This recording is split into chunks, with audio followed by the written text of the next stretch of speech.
금요일 새벽 예배를 하나님께 드리도록 하겠습니다. 전능하사 천지를 만드신 하나님 아버지를 내가 믿사오며 그 외아들 우리 주 예수 그리스도를 믿사오니 이는 성령으로 잉태하사 동정녀 마리아에게 나시고 본디오 빌라도에게 고난을 받으사 십자가에 못 박혀 죽으시고 장사한 지 사흘 만에 죽은 자 가운데서 다시 살아나시며 하늘에 오르사 전능하신 하나님 우편에 앉아 계시다가 저리로서 산 자와 죽은 자를 심판하러 오시리라. 성령을 믿사오며 거룩한 공회와 성도가 서로 교통하는 것과 죄를 사하여 주시는 것과 몸이 다시 사는 것과 영원히 사는 것을 믿사옵나이다. 아멘. 찬송가 299장 하나님 사랑은 함께 찬송하도록 하겠습니다. 찬송가 299장입니다. 이전 찬송가는 418장입니다.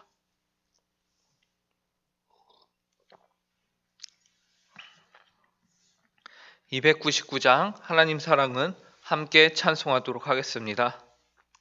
하나님 사랑은 온전한 참 사랑 내 맘에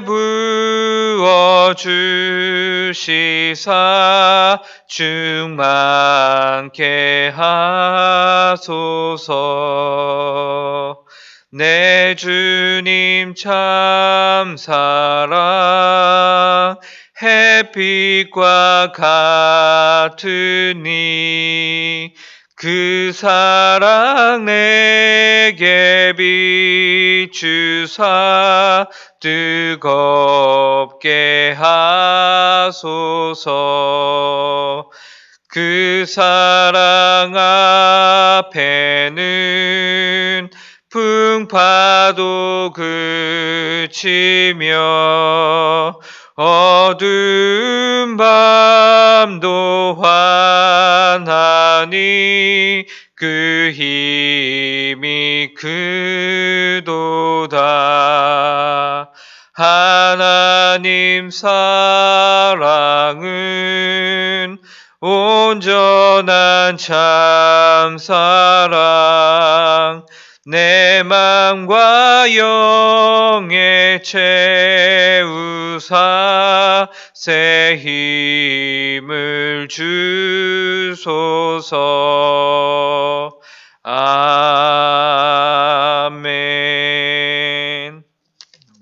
함께 기도하도록 하겠습니다.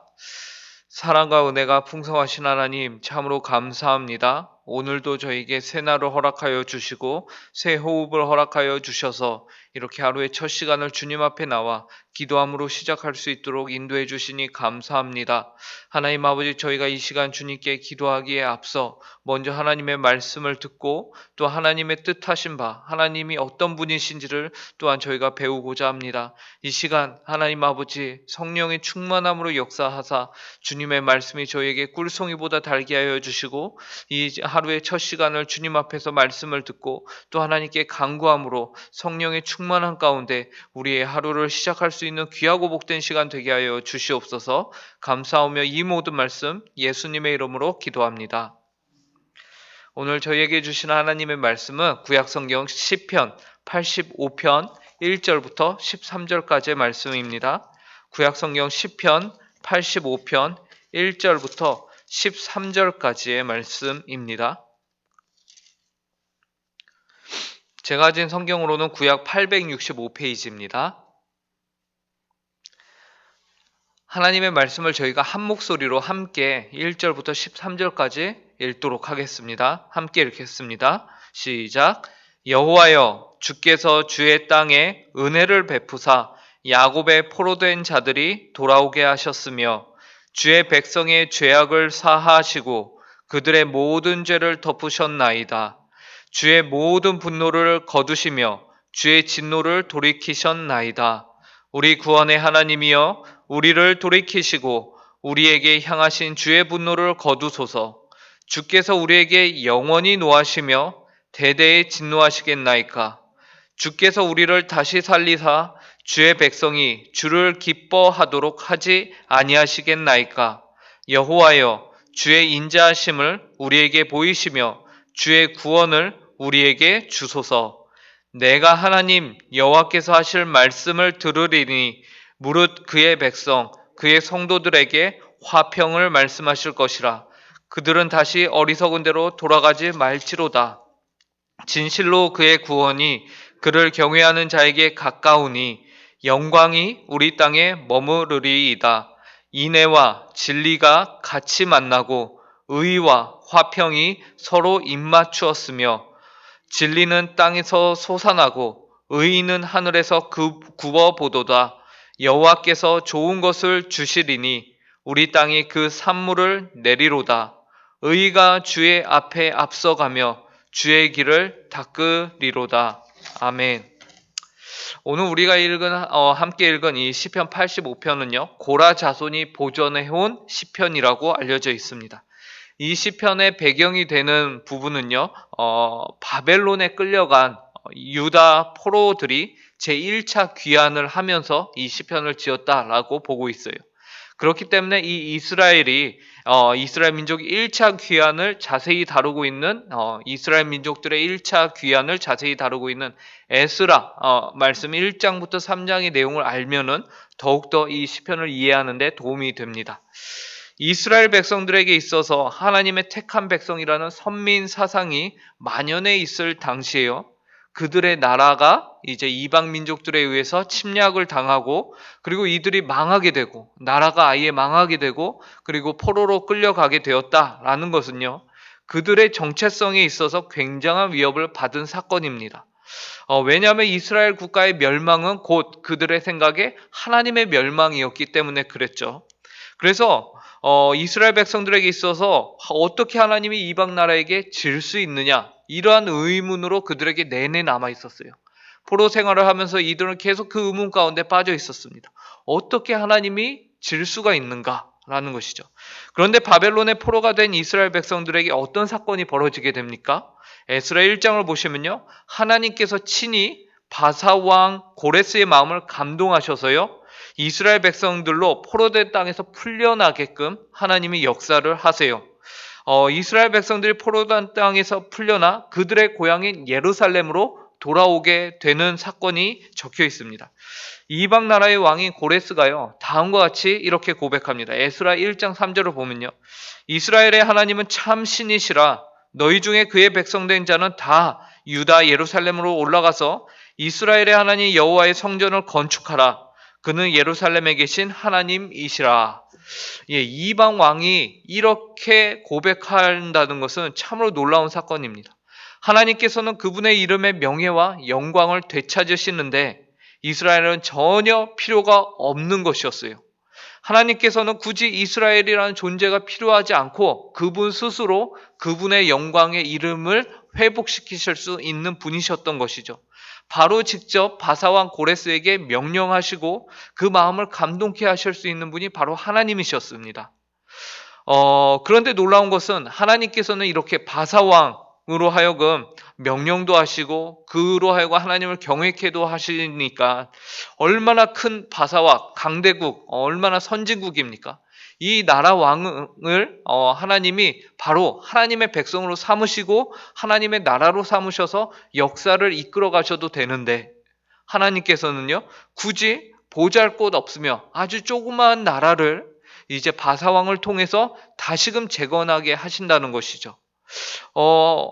바사왕 고레스를 시켜서 왜 하나님은 굳이 이스라엘을 재건하라고 명령을 하셨을까? 바로 바사라는 나라를 사용하셔도 되는데 하나님께서 언약의 하나님이시기 때문에 그렇습니다. 이스라엘이 어디가 좋고 잘나서 그런 것이 아니고요. 이쁜 구석이 있어서 그런 것이 아니고요. 이전에 아브라함과 모세와 다윗을 통해서 하나님이 계속해서 맺어왔던 그 언약을 충실하게 지키시기 위해서 하나님이 바사가 아닌 연약하고 보잘것없는 이스라엘을 선택하셨다라는 것이죠. 그리고 그 약속의 언약에 끝까지 충실하게 임하시는 분이 바로 하나님이심을 우리에게 보여주시는 겁니다. 그 결과 오늘 우리가 읽은 본문 1절부터 3절에 시편 기자는 이렇게 고백합니다. 여호와여 주께서 주의 땅에 은혜를 베푸사 야곱의 포로된 자들이 돌아오게 하셨으며 주의 백성의 죄악을 사하시고 그들의 모든 죄를 덮으셨나이다. 주의 모든 분노를 거두시며 주의 진노를 돌이키셨나이다. 시편 기자는 여호와께서 은혜를 베푸셔서 야곱의 포로된 자들이 드디어 돌아올 수 있게 되었다, 회복하게 되었다라고 말하고 있습니다. 이 모든 것이 여호와께서 은혜를 베푸셨기 때문에 가능한 것이다. 그래서 하나님께서 은혜를 베푸신 것과 무엇을 연결하냐면 우리의 죄가 용서받은 것, 이 두 가지를 연결해서 시편 기자는 생각하고 있는 것이죠. 그래서 2절에 보시면요, 주의 백성의 죄악을 사하시고 그들의 모든 죄를 덮으셨나이다 말하고 있는 것이죠. 시편 기자는 3절에서도 그분의 모든 분노를 거두시며 주의 진노를 돌이키셨다라고 믿고 있습니다. 이처럼 하나님께서는 그분이 과거에 이스라엘 조상과 세운 그 언약을 위하여 이스라엘 백성들을 다시금 회복시키신 하나님이십니다. 하나님께서는 결코 사람이 아니시기 때문에, 인생이 아니시기 때문에 허투루 약속하지도 않으시고 또 그 약속하신 것을 번복하지도 않으시는 분이세요. 그래서 오늘 시편 85편의 고백과 같이 그 백성을 용서하시고 그들로 하여금 하나님의 약속의 땅으로 다시금 돌아오게끔 하신 분이세요. 회복해 하시는 하나님이십니다. 그런데 4절을 보면요, 갑자기 시편 기자가요 180도 반대가 되는 엉뚱한 말을 합니다. 은혜를 베푸신 하나님을 마음껏 얘기하고는 하나님이 구원하셨다, 해방시키셨다, 죄를 모두 용서하셨다라고 말하고서는요 4절에 가서 다시 뭐라고 하냐면요, 우리를 향하신 주의 분노를 거두소서라고 말하고 있어요. 아니, 우리는 이러한 시편 기자의 강구를 보면서 성경이 왜 갑자기 생뚱맞게, 요즘 유행어죠, 너가 왜 거기서 나와? 그래서 도대체 이게 어찌된 일인가? 성경의 순서가 잘못된 건가? 우리가 오해를 할 수 있는데요. 4절부터 7절을 제가 읽어보겠습니다. 우리 구원의 하나님이여 우리를 돌이키시고 우리에게 향하신 주의 분노를 거두소서. 주께서 우리에게 영원히 노하시며 대대에 진노하시겠나이까? 주께서 우리를 다시 살리사 주의 백성이 주를 기뻐하도록 하지 아니하시겠나이까? 여호와여 인자하심을 우리에게 보이시며 주의 구원을 우리에게 주소서. 이미 1절부터 3절까지 확실하게 하나님이 우리에게 인자하심을 보여주셨습니다. 우리의 죄를 용서하셨습니다 말하고는 또다시 용서하여 주시옵소서, 인자하심을 우리에게 보여주시옵소서라고 다시 말하고 있는 것이죠. 왜 이처럼 상반된 강구를 하고 있는 것일까요? 그 이유는 우리가 이스라엘의 귀환에 대해서 알면은 이것을 이해하는데 전혀 어렵지 않습니다. 이스라엘은요 총 3번에 나눠서 돌아오게 됩니다. 오늘 이 시편이 쓰여진 것은 첫 번째 귀환 때예요. 그러니까 아직 하나님의 언약 백성으로 구원을 받았는데 이 땅에 돌아오지 못한 백성들이 저 땅에서 여전히 포로로 남아있던 것입니다. 그렇기 때문에 하나님께서는 우리는 돌아왔는데 아직 돌아오지 못한 저들을 위해서 시편 기자가 하나님께 간구하고 있는 것이었어요. 나는 은혜를 받고 나는 구원을 받았지만 하나님 저들도 똑같은 은혜를 경험할 수 있게 해달라고 간구하고 있는 것이에요. 그리고 바로 그들을 위해서, 남아있는 이들을 위해서 우리 구원의 하나님 우리를 돌이키시고 우리에게 향하신 주의 분노를 거두소서라고 말하고 있다는 것입니다. 여기서 우리는 언약 공동체란 무엇인가를 한번 생각해 보게 됩니다. 공동체라는 것이 무엇입니까? 쉽게 말해서 한 배를 탔다라는 것이죠. 로마서 12장 15절의 말씀을 빌어서 표현을 하면요, 즐거워하는 자들과 함께 즐거워하고 우는 자들과 함께 울라라는 것이 바로 공동체예요. 나만 잘 먹고 나만 잘 살면 되는 것이 아니고요, 나만 하나님을 믿고 구원받으면 되는 것이 아니고요, 언약 속의 한 지체가 된 우리의 이웃, 형제, 자매들을 생각하면서 함께 즐거워하고 함께 울 수 있는 것, 그것이 바로 공동체입니다. 오늘 시편 기자는 그렇기 때문에 비록 자신은 예루살렘에 있지만 돌아오게 되었지만 아직 저 이방 땅에 있는 남아있는 지체들을 위해서 기도하고 간구하고 있는 것이에요. 저는 오늘 이 새벽에 하나님께 기도하기 위해 나오신 모든 성도님들은 하나님의 언약 공동체 백성이라고 확신합니다. 하나님께서 여러분들을 부르셨습니다. 그렇기 때문에 이 자리에 계신 것이죠. 그렇기 때문에 우리는 먼저 하나님께 감사합니다라고 우리가 마땅히 기도합니다. 하지만 우리에게 또 한 가지 주어지는 책임이 있습니다. 그것은 무엇입니까? 아직 하나님의 언약 백성으로 택함을 받았지만 이 자리에 나오지 못하고 아직 교회에 나오지 못하고 있는 많은 형제, 자매, 이웃들을 위해서 우리가 기도해야 한다라는 것이죠. 이 일에 헌신하는 저와 여러분들이 되시길 간절히 바랍니다. 그리고 기도해서 끝나는 것이 아니고 계속해서 여러분의 삶을 통해서 여러분의 사랑을 나누시면서 그들에게 그리스도의 십자가 사랑이란 무엇인가를 증거하시기 바랍니다. 이 여러분의 사랑을 통해서 복음이 증거가 될 것이며 이 일에 충성하는 모든 성도님들을 통해서 하나님의 마음이 시원케 되는 역사가 있을 것입니다. 그리고 이어지는 8절부터 13절에서는요. 아직 귀환하지 못한 동족들을 위해서 기도하는 시편 기자의 기도의 내용이 어떠해야 하는지 구체적으로 나와 있어요. 시편 기자는 아주 강한 확신 가운데 기도합니다. 그 확신은 남은 백성들까지도 하나님께서 온전히 구원하실 것이며 그 백성과 온전한 화평을 이룰 것입니다. 라는 확신이었어요. 제가 8절부터 13절을 읽겠습니다. 내가 하나님 여호와께서 하시는 말씀을 들으리니 무릇 그의 백성 그의 성도들에게 화평을 말씀하실 것이라. 그들은 다시 어리석은 대로 돌아가지 말지로다.